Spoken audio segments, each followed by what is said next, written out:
Hi, everybody. Welcome back to the Holistic Pharmacy Podcast. I have with me today my personal superhero, Sarah Townley. She's a mom of seven. I'm just going to say that first. And she is a double board certified pharmacist and a type 2 diabetes coach. So, welcome to the show, Sarah. Thank you, Marina. I'm really excited to connect with your audience and find out how I can serve them. Awesome. So, I'd love to just start off with your background, where you grew up, how you came to be a pharmacist. Well, I like to say that I tripped, stumbled, and fell into pharmacy. Now I can look back, when you look back on your life, you can often see how you couldn't have designed it any better yourself. And I am a very spiritual person, so I very much believe that it was divinely organized. But I have always been interested in medicine of some sort. I really had never thought about pharmacy until I was working in a Kroger grocery store as a probably 17-year-old, probably around that time, and checking lanes. And they offered me a position in the pharmacy. And that was the beginning of me opening up to the possibility that this could be something I would like to do. And so then I started, tracking that direction. I went to 3 different colleges and universities that ended up landing me from, instead of Kentucky, where I started off, in Florida at University of Florida's offsite campus in Jacksonville. And I met my husband there. When I started, guys, I did not know that I was earning a doctorate. I really had no idea what I was getting into, but that has been a pattern in my life that I see often now that I'm thinking about it in this moment. I often will jump 2 feet in the deep end, doing what I feel lit up and called to do. And as long as I'm in alignment with that, it leads me well in life. And so I ended up getting a doctorate, marrying my husband the weekend after graduation, and moving out to Montana to work for Indian Health. And so I thought Dr. Sarah Townley sounded good, but Lieutenant Commander Sarah Townley definitely sounds better. Love it. I stayed in Indian Health for about 5 years and then got my loans paid back. And then I started part-timing and having a lot of kids. And I have now 7 children. My oldest will turn 15 next week, and my youngest turned 1 last week. And I have taken a very different turn in my career after being that overachiever pharmacist for about 15 years. I had some personal transformations in my own life with the tools that I learned in coaching to help myself get out of a lot of victim mentality.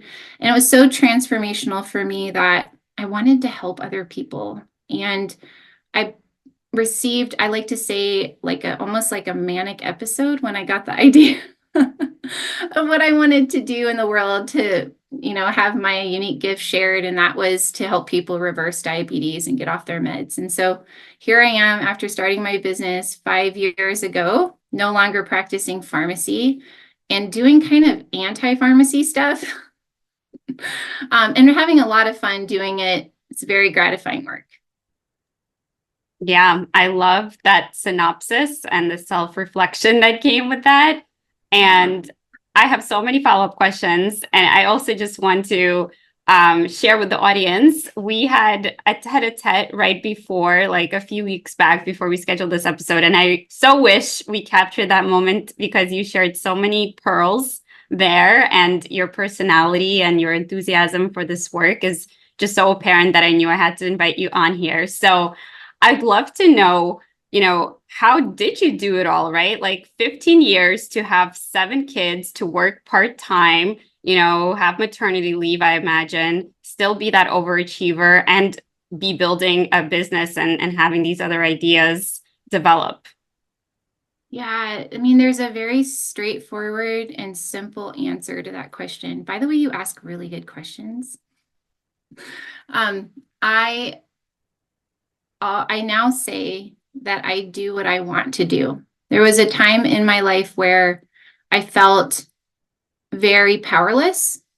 And if you've had children, small children, or many children, or even just one child, I'm sure you have similar experiences where you're feeling like you have to do a lot of things that you don't really want to do, like get up in the middle of the night, clean up puke, that kind of stuff. that happened to me in the last 24 hours.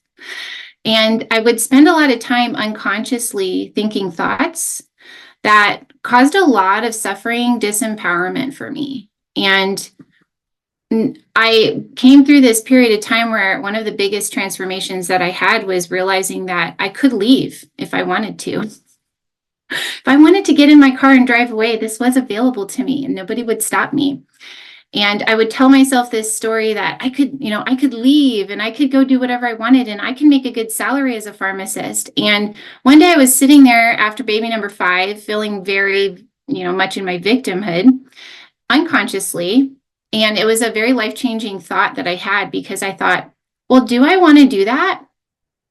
Like, it was a moment, and maybe you relate to this, where you finally just give yourself permission to do the thing that you fantasize about doing. Maybe it's just eating a donut, It's like, well, do you want that? Because you can have it. And you drop all the judgment in that moment, and you just kind of open up to the possibility that this could be something you want. And in that moment that I was thinking about that, I thought, well, no. If I moved away to California and pursued this fantasy, the truth is that it would be fun for about a week. And then I would probably feel pretty bad for lots of reasons, right? I would miss my kids and all the things. And it was such a moment of clarity where I realized that the things that I do in my life are things that I want to do.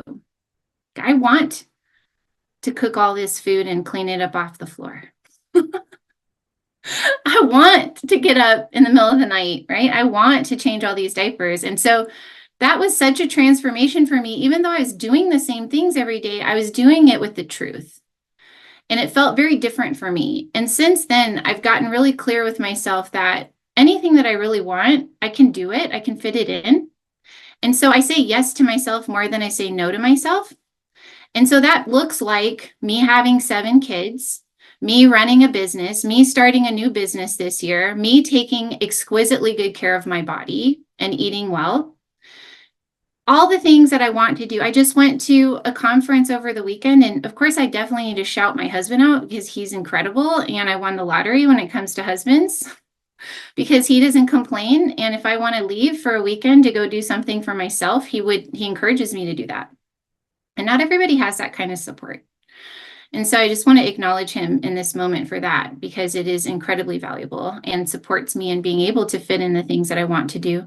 But I leave and I go take care of me. And when I do that, I show up in the world so much more powerfully and can give so much more to my children, my clients, and people like you, just simply because I put myself first. I have a me first mentality. I have a me first mentality, and I love teaching people how that allows you to give so much more and to show up so much more for other people in your life when you take care of you first. Yeah, I love the themes that you touched upon with the power of choice, right? Like just that perception and perspective shift that I'm choosing this life and I'm choosing to clean up the XYZ and to cook and to care for, versus like, I feel like I have to do it. And that's the real big shift that allows you to see that you have the control, you have the power, and it's up to you. And the second thing is permission, right? So just giving yourself that permission to keep choosing. And like you said, another huge shift that could be shocking, right, is put the mask on first, right, in an airplane, or fill your cup first. And it's just not something that's second nature to us. In fact, we're conditioned to think that this is selfish. That human caregiver syndrome that's taught in the book Burnout by Emily, I can't remember her last name, Gross. I think it starts Gorosky or something, but that human caregiver syndrome, in our culture, females are groomed to embody this, that our worth is tied to how much we sacrifice and put ourselves last. Yeah, absolutely. And I love that you said that you give yourself that permission and that you treat your body well, because, I mean, let's face it, having 7 children, having any number of children, it takes a toll. So we all have the same 24 hours in a day. So how did you learn to shift your perspective in this way And how did you choose to keep having the kids that you do, which are obviously blessings, but are also challenging, right? To take care of so many people. Yeah. Well, I feel like that I have a natural appreciation for my body, and I enjoy living in a body that is thriving and strong and capable. I'm very physical, and so I don't like, here's the truth. When it comes down to it in every area of my life, I don't like limitation. I don't like to create unconsciously or on default any kind of limitation in my life. And I don't like to subscribe to the belief that I'm limited. And so even when it comes to my body, if I want to go run an ultra marathon, I believe it's possible for me to do that even after baby number 5. I believe it's possible that I can yet create, at the age of 42 in my life, I can yet create a body that is stronger than it's ever been before. Dang it, I'm working on doing a pull-up, and probably by the end of next month, I will be able to do one. And I've never been able to do a pull-up. And that's because I have the capacity to create whatever I want from nothing. I believe that deeply in my soul. And so this is just reflected in my life. And as a mother of having 7 children, there have been times where I couldn't handle another baby. And in fact, if you ask me after every baby, I will tell you, heck no, I'm not having another baby, right? I have to go to the land of never again, which is, again, giving yourself permission to choose whatever you want, supporting yourself and never judging yourself and what it is you desire. But even with number 7, you guys, like, who says they want 7 kids? But I'm very spiritual, and I received information that I was to have a 7th child. I wanted a 7th child. I received it in meditation. I received it during plant medicine. There were many times where I just knew there was another soul coming through to be in my family. And that is what gave me the conviction that I wanted to receive him. And let me tell you what, he was not easy to receive. And I'm so grateful that I had that knowingness, that conviction and belief that he was meant to be here in this time in my family, because it was hard. The pregnancy was hard, not because he's number 7, it was because he's him. The birth was traumatic, and the postpartum was really rough. And I'm grateful that it's all over. And we just get to enjoy him now, because I'm well again, I'm healed up. Yeah, thank you so much for the candor and the vulnerability in your share. Mom, I see. So the other theme that you're touching on is faith, belief, conviction. And I think that's just so important in life and in manifesting what we desire, and also in health, right? Healthcare and the placebo effect and the nocebo effect and all of these things, and reading the statistics and getting encouraged or discouraged. Like, we have so much power and capacity in our brain and in our belief system to actually influence and affect different outcomes that we haven't even begun to tap into. So when did you start to, test the limits and play with this, and to experience these perspective shifts and get away from the victim mentality, and to really, have faith and conviction in the limitations and going beyond the limitations? Well, I have always said, since I've had this business for the last 5 years, that it has been the most valuable thing in my life that it's brought me is my spirituality. I've been a Christian for probably 20 some years, and that was an important foundation that I had all this time. But it wasn't until I left my identity as a pharmacist and left that security of a paycheck and decided to have faith in becoming someone that I'd never become before, a successful business owner, because I just had a mission to do this specific work in the world. And that took faith, and on a level I've never had to draw on before. That took a lot of trusting myself, trusting God, to be able to create something that was just a vision. And if you think about it, the definition of a miracle is a shift in perspective. This is taught in A Course in Miracles. And a shift in your mind. Literally everything that a human being has created outside of us is something that was first created in the mind of a human. And so your mind is where creation happens. And for me to have a vision of a business that would serve and impact people with this specific problem, that miracle first had to happen in my mind and my thinking, and then became the process of trusting despite the doubt and the fear. The fact that it wasn't easy, like I sucked really bad for about 2 years. I spent a lot of money. I didn't create the result that I wanted. And this was, rich grounds for the mind and the ego to create a lot of doubt and fear, right? And so being able to continue to believe in that possibility, attach to that vision, trust, and continue to take action in that direction requires a lot of faith. And so I would say that me beginning to tap into my intuition and trust that inner voice and that knowing has been a fruit that's come from my entrepreneurship. It's very valuable to me now. Yeah, I hear that a lot from entrepreneurs, that it's really a faith walk. It's really a spiritual journey to build your own business. And I also hear it compared to a baby, right? So just like nurturing another baby, and The that's creation that we birth into the world. Yes.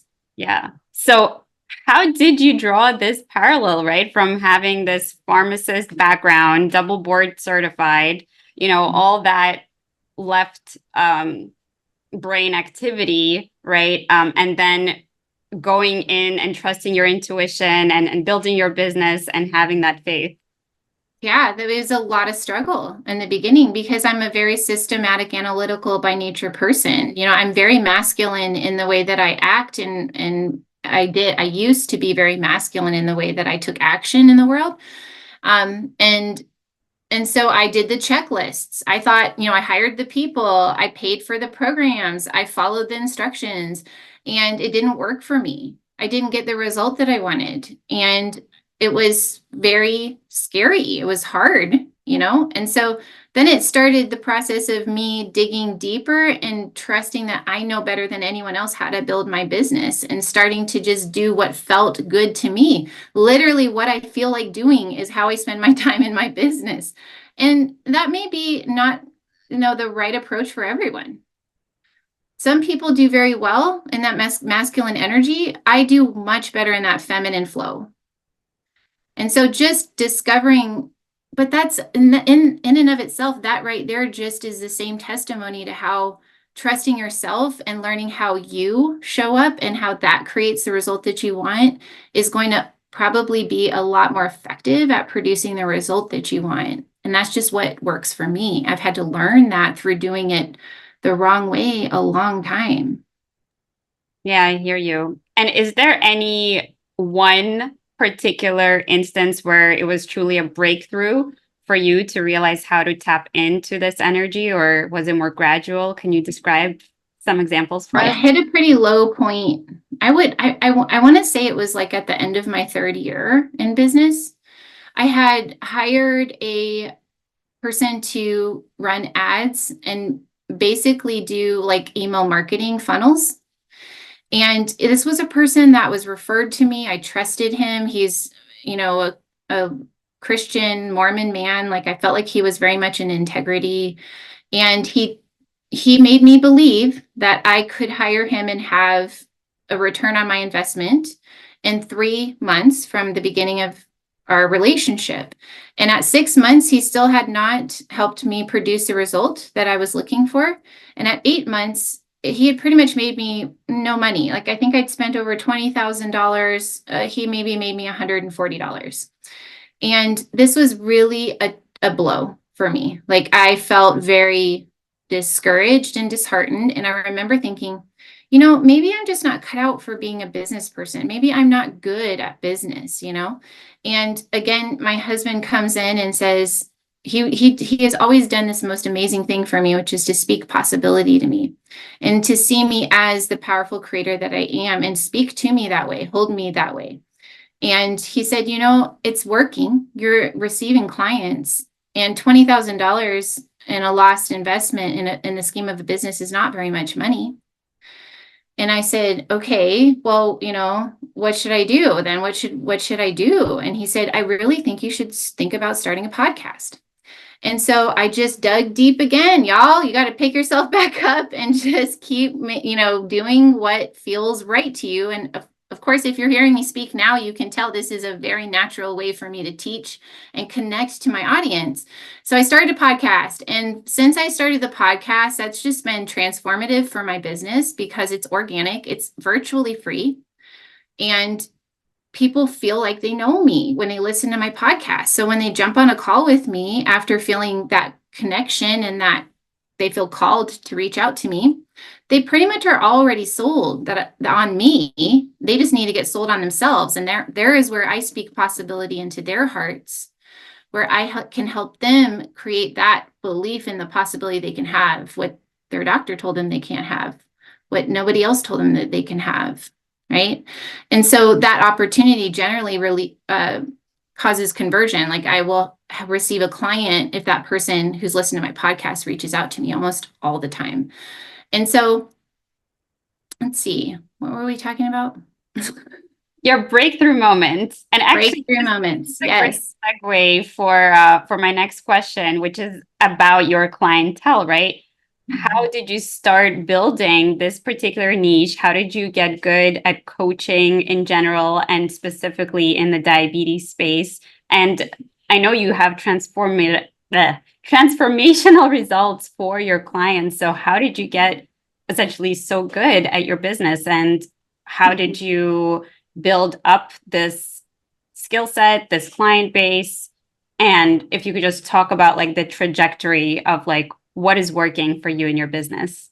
Yeah, I'm really interested in sharing this story with your audience in particular, because I wonder how many people out there, especially the ones listening right now, are going to relate and resonate with what I'm about to describe.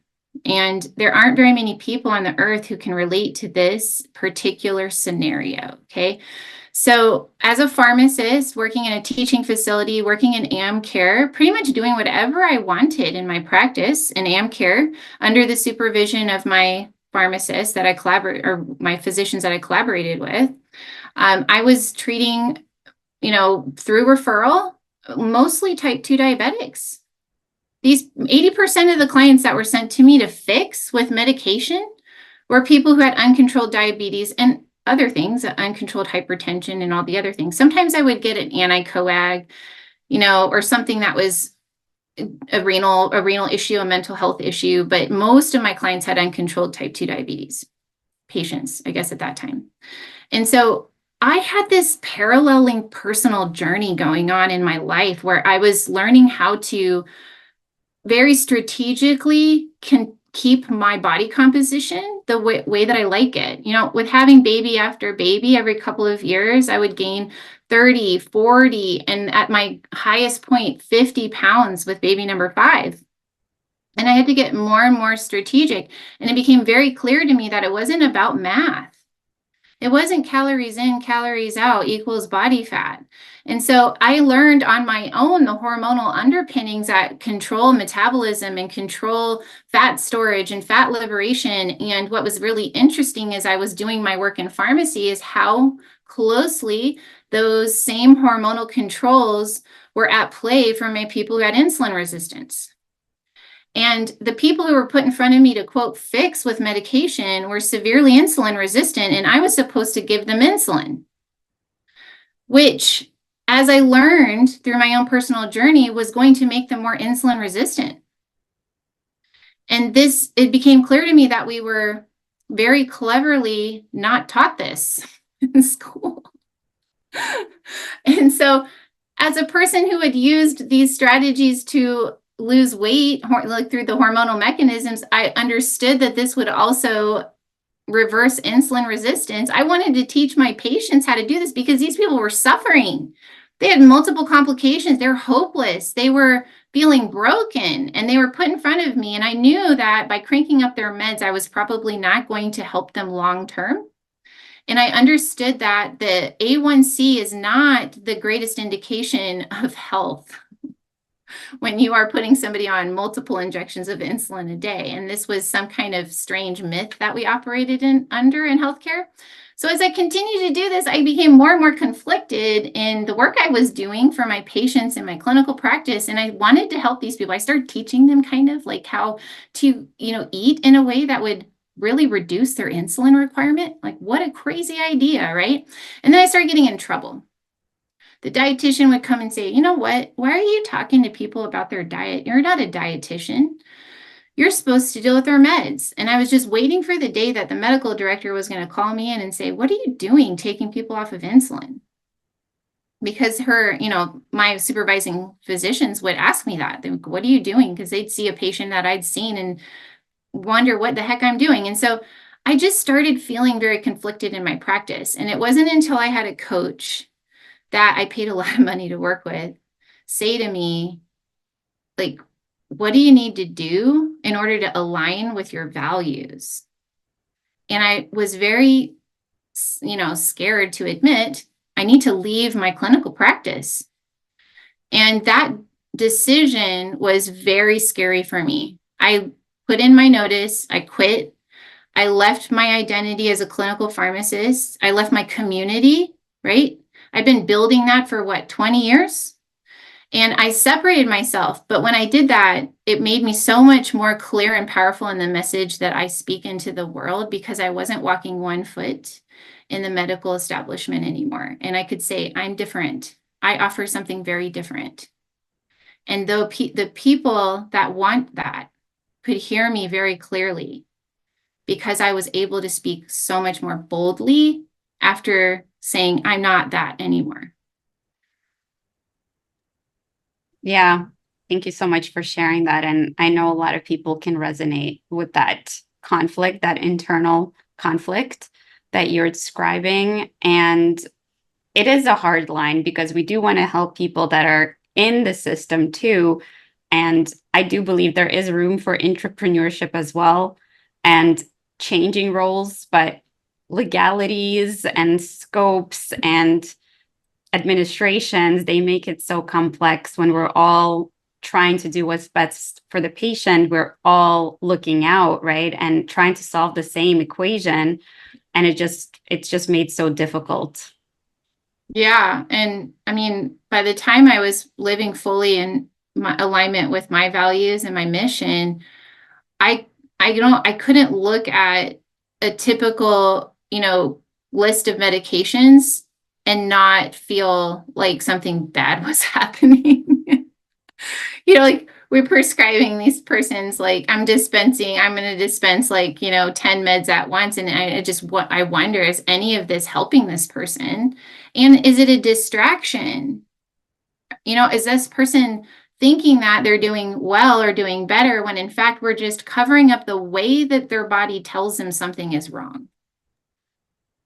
Amen to that. And I so resonate with the guilt. I used to feel that a lot. And that's what brought me to this path. And, I feel like pharmacy, I mentioned this before. I don't know if I said it on the podcast, but in my social media, I mentioned that to me, it almost seems like the pharmaceutical industry is the modern day alchemy quest for that magical solution, that's going to give you your health and your life back. And unfortunately, it's not going to be in the shape of a pill, and we have to do the work to get our health back. Yeah, there's nothing that man can create that is more powerful. And I'm talking in the context of chronic disease. There's nothing that we can offer you in a pharmacy that's more powerful than your own body's ability to heal. I love that. So how are you getting your clients the results that they're getting? How did you build that trust and that rapport, and what does that There's process a look couple like? answers to that question. So there's the analytical, sort of tell me what to do answer. And then there's the feminine, like spiritual answer to that question. So for a lot of people, they want to know, tell me the how. And I'm a person that still works to liberate myself from my need to know the how, my need to control. Okay. And so I totally relate to that. When my coach said to me, you got to let go of the how, I said, how do I let go of the how?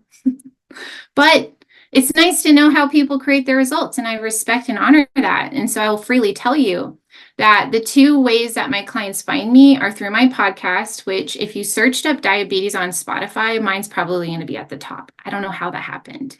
Okay. I don't know if it's just because my niche doesn't have a lot to offer on Spotify, or if my podcast is like, my podcast will save your life. So I like to think that's why, and people love it and review it well. But I didn't, when I released my podcast, I didn't do a bunch of PR stuff. I didn't have people like do specific things and review me on iTunes for a gift or any of that stuff. It's just naturally grown organically through, I guess, listenership. And so there's only like 60 episodes on my podcast, and I literally just make one when I feel like it. So take that. If you guys are worried about, oh, I don't want to create content every week or whatever. Yeah, it's a lot to make a podcast. It probably takes me about 5 hours to do a podcast.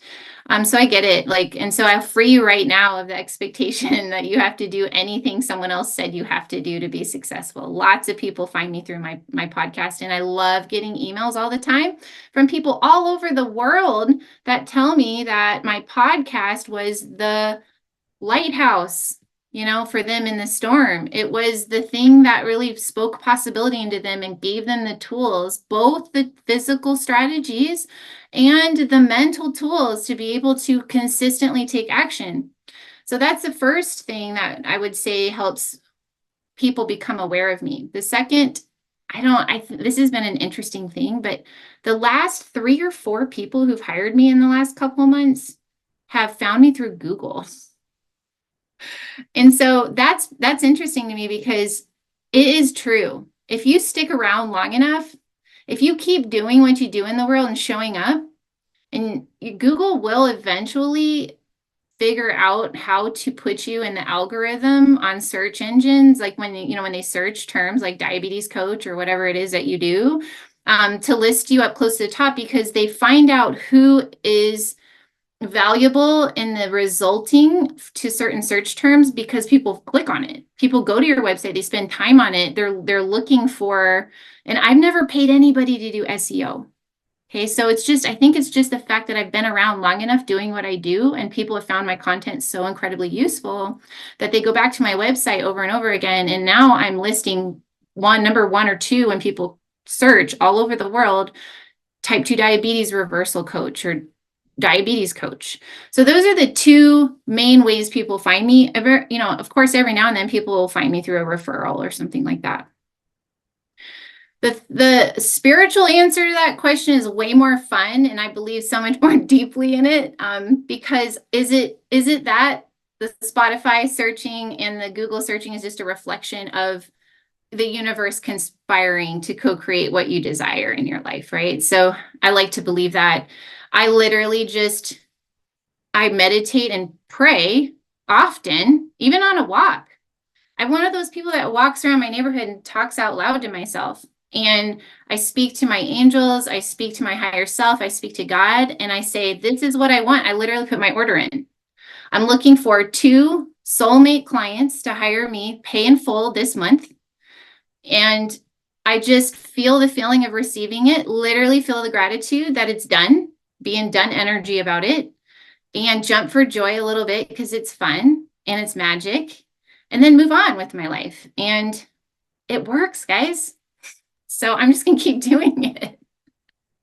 I love it. And what is like your process? I don't know if it's proprietary or not. As far as the client journey, do you see that there needs to be like a certain process that you take everybody through? Is there a certain length of time?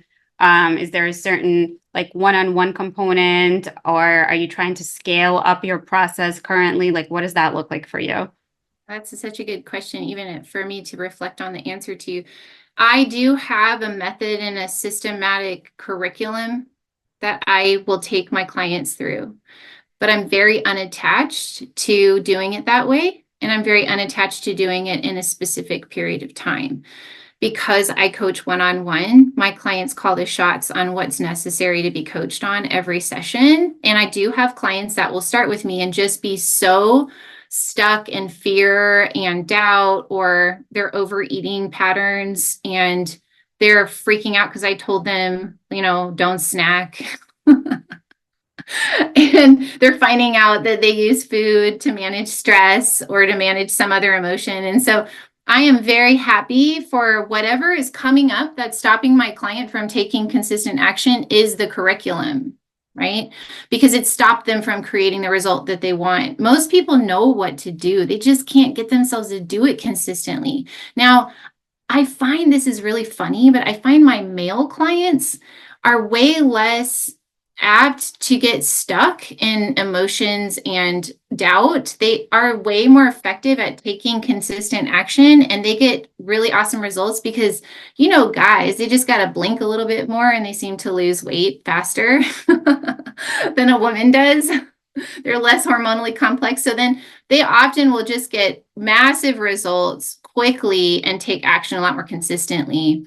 And that's not true for every man. And there are women that I have that also can do that. But my women often will have a lot more struggle or obstacles in the way of like overeating and emotions that need to be coached early. And so because I do one-on-one, I let them call the shots on what we're coaching on. But I do start often with disease process. In medicine, we don't understand the disease process. It's so freaking empowering to do one 60-minute session with my client early on and literally explain to them the disease process in a way that they know more about their insulin resistance than their doctor does.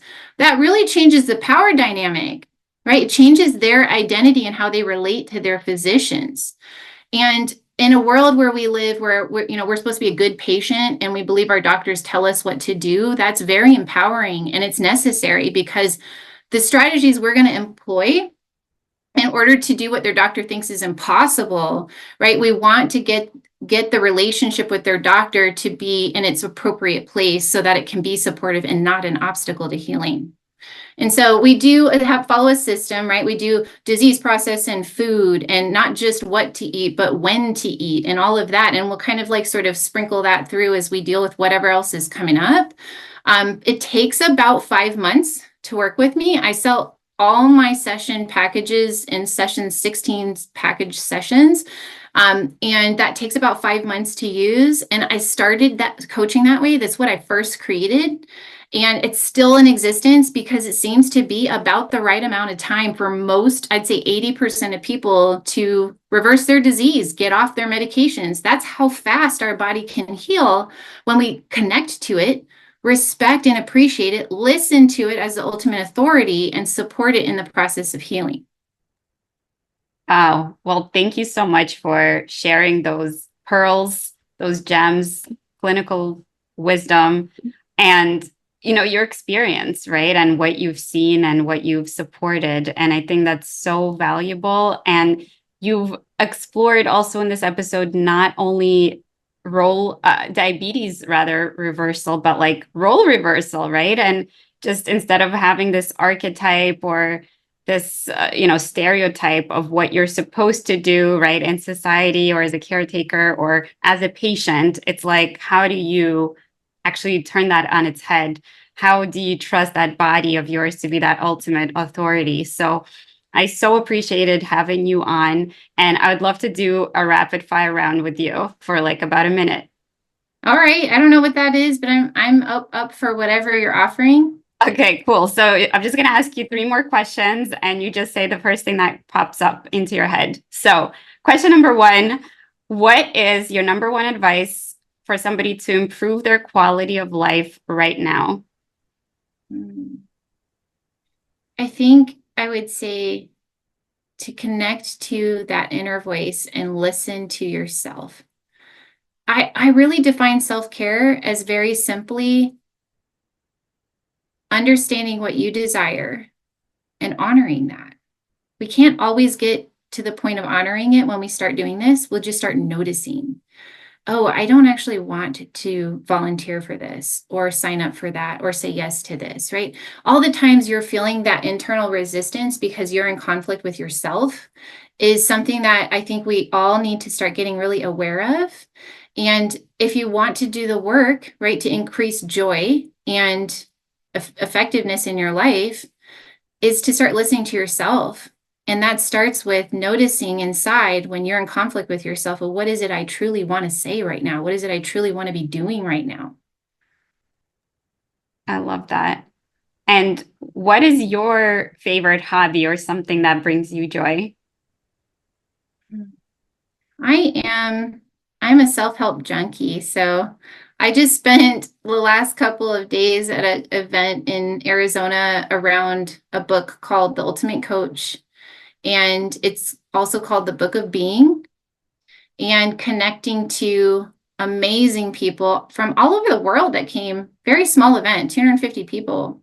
But as I left that event, I felt so much shifting and coming up, right? For me, that to me is like expansion. I love the feeling of expansion. I'm almost addicted to it, right? And so what are ways for me to access that? There's lots of different ways. And so I would say that is my hobby, is expansion, wherever brings me there. Like, is it within a relationship? I'm cultivating a new concept or coaching tool within my clients, what I'm doing as in service, or just what brings me joy and in self-exploration and understanding myself.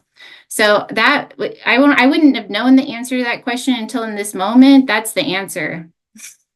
Love that.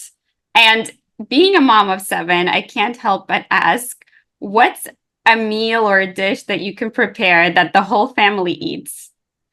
Oh, the first thing that comes to mind is, because it's easy, is to grab a rotisserie chicken and, shred it up and serve it over a Caesar salad. My kids chow that. Now, listen, my kids like Takis just like anybody else, dang it. They love that bioengineered food that comes out of the lab, but they love rotisserie chicken over Caesar salad, and I'm grateful, and it's easy. So I make that whenever I'm short on time. Awesome. Awesome. Well, again, thank you so much. You've been such a great guest. And I hope the listeners got so much value out of this episode. Could you tell them where they can reach you and how they can learn more about you and your work? Simplest way to find me is on my website. It is my name, sarahtownley.com. Sarah, S-A-R-A-H, Townley, Townley.com. You can connect to me also on Facebook with my name, and you can search me up as the type 2 diabetes coach, and I'll be at the top. Awesome. Well, thank you again, and I'll see you at the top. Thank you so much, Marina. I so appreciate your time.